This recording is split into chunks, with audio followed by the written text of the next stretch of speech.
नमस्कार दोस्तों, स्वागत है आप सब लोगों का आपके अपने YouTube चैनल में एजुकेशन जॉन प्लस में। मेरा नाम है आयुष और आज मैं आपको बताने वाला हूं हमारा इन्वायरमेंटल केमिस्ट्री में जो भी आपके नीट 2020 के क्वेश्चंस या उससे प्रीवियस ईयर के जो जितने भी क्वेश्चंस आए हैं नीट एग्ज़ाम में, मेडिकल एग्ज़ाम में, हम उसको डिस्कस करेंगे।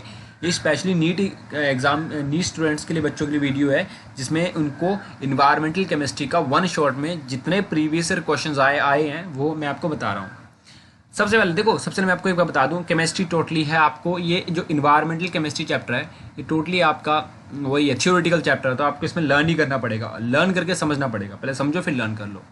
फिर एक क्वेश्चंस आपको ये एक टाइप का ब्यौरा दे देते हैं कि भाई किस टाइप के क्वेश्चंस प्रॉब्लम पूछे जाते हैं, तो हमें किस चीज़ पे ज़्यादा फोकस करना है। मैं ये नहीं कह रहा हूँ आपको यही क्वेश्चन रिपीट होंगे, और ये क्वेश्चन आए हैं, आप चेक कर सकते हैं। प्रीवियस ईयर कोई बुक है आपके पास, चाहे आपकी आकाश की बुक्स होगी, मॉड्यूल्स हो गए, चाहे आपके बिट्स का आकाश के मॉड्यूल्स भी, क्योंकि मैं आकाश इंस्टीट्यूट न्यू दिल्ली से स्टडी किया है मैंने, तो आप आकाश की जो उनके जो मॉड्यूल्स में तो उसमें चेक कर सकते हैं। जो उनकी प्रीवियस बुकलेट मिलती है जिसको बोलते हैं मैग्नेट, सक्सेस मैग्नेट बुक मिलती है, तो आप उसको चेक कर सकते हैं। देखो हम स्टार्ट करते हैं। तो which of the following is not correct about carbon monoxide, इनमें से कार्बन मोनोऑक्साइड के लिए क्या चीज़ सही नहीं है।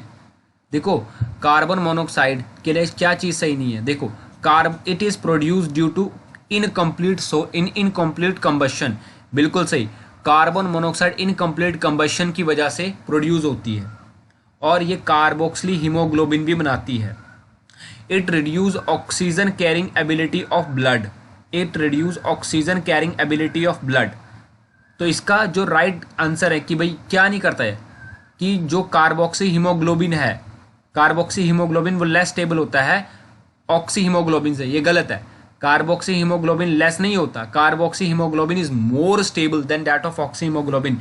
इसी वजह से किसी भी बंदे की डेथ हो जाती है, ठीक है। तो कार्बोक्सी हीमोग्लोबिन, कार्बोक्सी ये लिखा है, carboxy haemoglobin is more stable then oxy haemoglobin. इसी वजह से बहुत से पर्सन्स की डेथ हो जाती है, क्योंकि कार्बोक्सी हीमोग्लोबिन कार्बन डाइऑक्साइड ज़्यादा बढ़ जाती है। तो मैं आपको बताऊं, आपको एक सक्सेस मंत्र देना चाहता हूं कि कार्बन मोनोऑक्साइड में जो भी आपका एनसीईआरटी है, अगर आप एनसीईआरटी पढ़ लें इसके लिए कार्बन मोनोऑक्साइड की, तो एनफ है। उसकी प्रॉपर्टीज, सबसे पहले कार्बन मोनोऑक्साइड क्या है, कार्बन मोनोऑक्साइड की प्रॉपर्टीज क्या है, उसकी रिएक्शंस क्या है वो पढ़ लो, उसका स्ट्रक्चर क्या है, कितने लोन पेयर है, कितने बॉन्ड पेयर है, क्या हाइब्रिडाइजेशन है, कैसी ज्योमेट्री है, इस चीज को स्टडी कर लो तो आपके लिए बहुत ईजी हो जाएगा। नेक्स्ट बात करते हैं, among the following one that is not a green house gas. तो ग्रीन हाउस गैसेस कौन कौन सी नहीं है, ठीक है।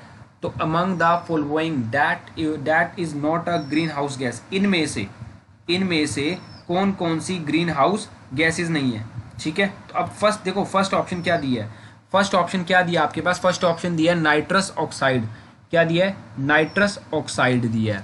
दूसरा में मीथेन दिया है, ओजोन दिया है और सल्फर डाइऑक्साइड दिया है। अब आपको ग्रीन हाउस गैसेस के बारे में पता होना चाहिए। देखो ग्रीन हाउस गैसेस क्या होती हैं, ऐसी गैसेस जो एब्जॉर्व करती हैं। कैसी गैसेस, ऐसी गैसेस जो एब्जॉर्व करती हैं और एमिट करती हैं एनर्जी, और एनर्जी को एमिट तो करेंगी बट वो हीट एनर्जी होगी जो इंफ्रारेड रेंज तक जाती हैं, ठीक है। अब अगली बात करें तो कौन कौन सी हमारी जो गैसें होती हैं, हमारा होता है वाटर होता है, कार्बन डाइऑक्साइड होता है, मीथेन भी होता है इसमें, और नाइट्रस ऑक्साइड भी होता है। तो नाइट्रस ऑक्साइड भी है, मीथेन भी है, ओजोन भी है, क्या नहीं है, सल्फर डाइऑक्साइड। तो सल्फर डाइऑक्साइड कोई ग्रीन हाउस गैस नहीं है। तो सिंपल से आपको बताया जाता है कि अपनी क्लास प्लस वन की आप बुक को खोलें। क्लास प्लस 1 में जो आपको चैप्टर दिया है एनवायरमेंटल केमिस्ट्री, उसमें सिंपल या नेट में सर्च कर लें ग्रीन हाउस गैसेस, बिकॉज में लिखे कि what are the greenhouse gases, what are the all greenhouse gases present in nature. तो आपको बता देंगे वहाँ पे कि भाई बहुत से कार्बन, वो जैसे क्वेश्चन दिया है, नाइट्रस ऑक्साइड है, मीथेन है, ओजोन है, और भी आगे बहुत सारी हैं, कार्बन डाइऑक्साइड है, वाटर है, ठीक है। तो ये आपको चीज़ें दी गई हैं। नेक्स्ट आपका ये क्वेश्चन नीट 2018 में आया है। ये क्वेश्चन कहाँ पे आया, नीट 2018 पे, ठीक है। नीट 2018 में क्वेश्चन क्या आया कि विच oxide of nitrogen is not a common pollutant introduce into the atmosphere. कौन सा नाइट्रोजन का ऑक्साइड्स होता है जो क्या नहीं करता, जो पोल्यूटेंट एक सेम पोल्यूटेंट प्रोड्यूस नहीं करता जो सारे के सारे ऑक्साइड्स करते हैं।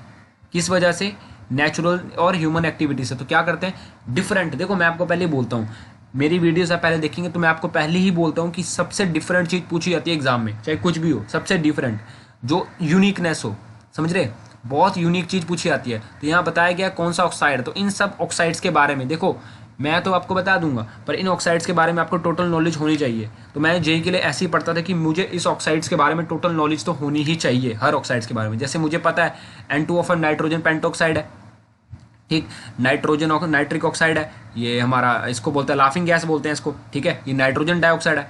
जैसे फॉर एग्जांपल अगर मैं बात कर दूं तो N2O it is a laughing gas बोलते हैं, ठीक है।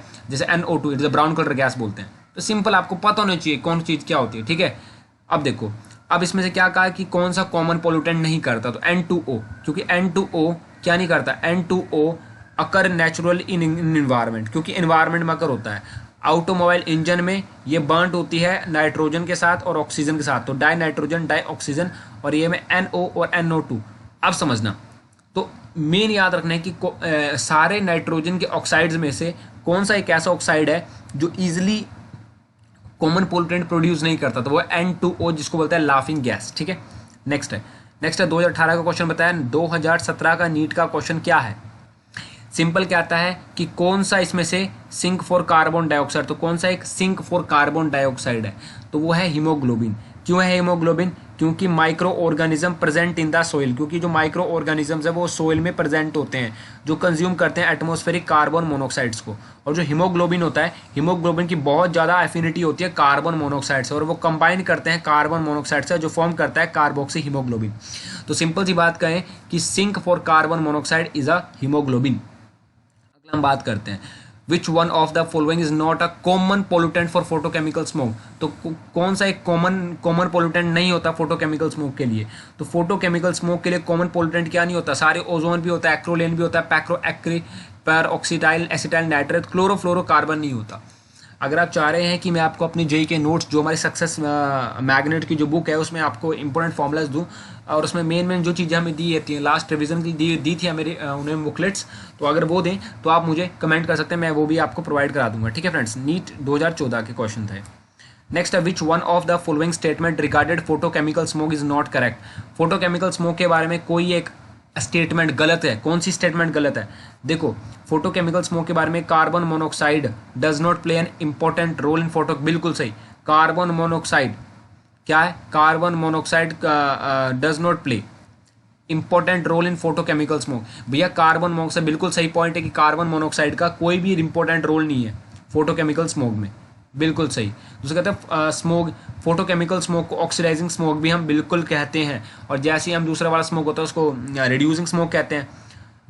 और हमारा photochemical smoke is formed through photochemical reaction involve solar energy, बिल्कुल सही है कि फोटोकेमिकल जो स्मोक होता है वो फोटोकेमिकल रिएक्शन से होता है, और उसमें हम इन्वॉल्व करते हैं प्रोसेस यूजिंग सोलर एनर्जी का। अब एक इंपॉर्टेंट पढ़ो, ढंग से पढ़ना है इस पॉइंट को, बिल्कुल ढंग से, photochemical smoke does not cause irritation in the eyes, बिल्कुल गलत है। फोटोकेमिकल स्मोक आपको याद होगा लॉस एंजल स्मोक से शायद इसको जानते हैं, चाहे मैं गलत ना हो पर लॉस एंजल स्मोक से इसको जानते हैं हम। तो फोटोकेमिकल स्मोक आइज में इरिटेशन नहीं करता, ये गलत पॉइंट है, आइज में इरिटेशन करता है और गले में भी इरिटेशन करता है। तो photochemical smoke does not cause irritation in the eyes and throat, ये गलत पॉइंट दे रखा है, तो हमारा ये आंसर है, और क्वेश्चन में आपको गलत ही पूछा है। नेक्स्ट है, ओ सॉरी मेरे दोस्तों, सॉरी, ठीक है, चलो अगला क्वेश्चन क्या दिया, अगला क्वेश्चन पढ़ते हैं। तो अगला क्वेश्चन दिया कि डिप्लीशन ओजोन लेयर के लिए, डिप्लीशन ऑफ ओजोन लेयर के लिए अपर स्ट्रेटोस्फेयर में कौन रिस्पॉन्सिबल होता है, तो भैया फ्रियोन्स, आपको पता है कि फ्रियोन्स क्लोरोफ्लोरोकार्बन्स होते हैं जो रिस्पॉन्सिबल होते हैं ओजोन लेयर के लिए, और ये क्वेश्चन 2004 में आया था, आप देख सकते हैं 2004 में क्वेश्चन आया था नीट एग्जाम में, ठीक है। अब जो क्वेश्चन आया वो 1995 में आया है, ठीक है। इसमें क्या बोला है कि भाई 20 किलो में अर्थ के 20 किलोमीटर ऊपर जो होता है ओजोन लेयर होती है, ठीक है। अर्थ के 20 किलोमीटर ऊपर ओजोन लेयर होती है, तो भाई ओजोन लेयर होती है तो उससे क्या पता लगता है, बुक में भी क्वेश्चन दिया एनसीईआरटी में, अर्थ के 20 किलोमीटर ओजोन लेयर होती है जो हमारे लिए बहुत ही बेनिफिट करती है क्योंकि वो अल्ट्रावायलेट रेडिएशन को स्टॉप करती है। तो पहला पॉइंट ही आ गया, it is beneficial to us as it is stop ultraviolet radiation. देखो अगर आपने एनसीईआरटी पढ़ी, मैं आपको तभी कह रहा हूँ अगर आपको नोट्स चाहिए तो आप कमेंट कर दो, मैं आपको नोट्स भेज दूंगा पीडीएफ फॉर्मेट में बना के। नेक्स्ट है विच one of the following is not true, कौन सा इसमें से ट्रू नहीं है, क्या विच one of the following is not true. ठीक, अब बात करते हैं clean water should have BOD value, बिल्कुल सही, क्लीन वाटर की बीओडी 5 ppm होती है। फ्लोराइड की जो डेफिशिएंसी होती है वो हार्मफुल होती है, और जो फ्लोराइड होते हैं वो ऑफ्टन यूज करते हैं कंसंट्रेशन अप टू 1 ppm। ठीक है, अगला समझे ढंग से पढ़ना, when pH of rain water is higher than 6.5 it is acid rain, गलत है। जब pH 6.5 होगा तो एसिड रेन कभी नहीं करता है। ठीक है, याद ना कि जब pH रेन वाटर का हायर देन 6.5 होगा रेन वाटर नहीं करेगा, गलत है। तो ये हमारा ऑप्शन सही होगा क्योंकि गलत ही पूछा क्वेश्चन में। अगला हमसे क्या पूछा, अगला हमसे पूछा विच one of the following statement is not true. पीछे भी हमसे ट्रू नहीं पूछी, अभी हमने ट्रू नहीं पूछी, गलत स्टेटमेंट, नॉट ट्रू, गलत है वो स्टेटमेंट। ठीक है, अब हमसे बात करी गई है तो देखो pH of drinking water should be 5.5 and 9.5। तो भैया बिल्कुल सही है कि ड्रिंकिंग वाटर का pH 5.5 से, याद रखना ये बेसिक चीज़ें कि pH रेन वाटर का 5.5 टू 9.5 चल जाता है, और क्लीन वाटर जो होता है उसकी बीओडी लेस देन 5 होती है, 5 से कम होती है, बिल्कुल सही है बात। और जो दूसरी बात करते हैं कि ऑक्साइड सल्फर का, नाइट्रोजन का, कार्बन का, वो एयर पोल्यूटेंट होता है, बहुत बढ़िया है। कार्बन का, सोडियम का, कार्बन का, सल्फर का, और कार्बन का, सल्फर का और नाइट्रोजन का, ये गलत है। Carbon dioxide dissolve oxygen below 6 ppm is good for growth of fish, कि जो कार्बन कंसंट्रेशन होती है डिजोल्व ऑक्सीजन की 6 ppm से कम, ठीक है, वो फिश की ग्रोथ करती है, गलत है बिल्कुल, क्योंकि फिश डाइज कर जाती है, क्योंकि ग्रोथ नहीं होगी। इसमें ये था फिश डाइज कर जाती है, अगर आप कंसेप्ट पढ़ेंगे तो। नीट 2011 में क्वेश्चन आ चुका है, किसमें, नीट 2011 में। और एक क्वेश्चन ग्रीन केमिस्ट्री से भी आता है, तो हम उसको पढ़ते हैं कि green chemistry means, green chemistry का मतलब क्या है, क्या है भाई ग्रीन केमिस्ट्री का मतलब।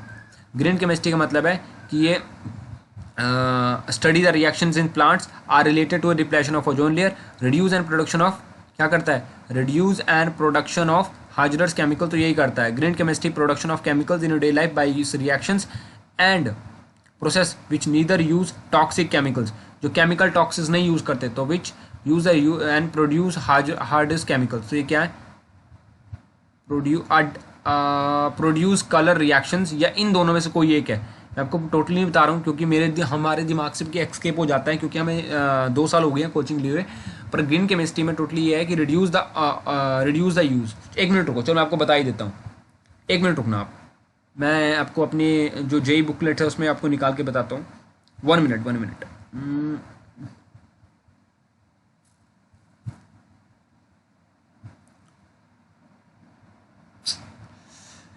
One minute friends, 1 minute.